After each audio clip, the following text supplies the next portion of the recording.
bansa. Pasok! Your Honor, as presiding officer of the impeachment court, can you clarify why the Senate voted not to open the second and the law knowledge indeed contains of critical evidence against President? As presiding officer, I facilitate the process, but did not vote on the procedural matters. The decision is not to open the envelope was made by vote to the senator judges, which I expected to.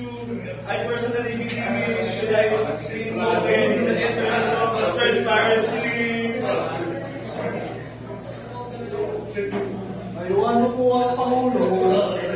President, nagawa na kayong guilty sa kasong Dangdel!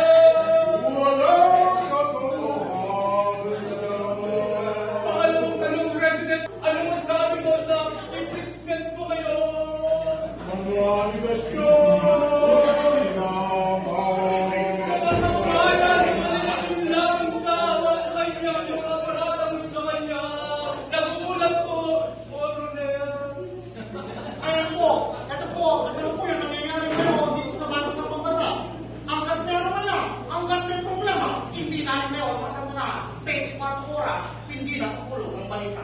Bye!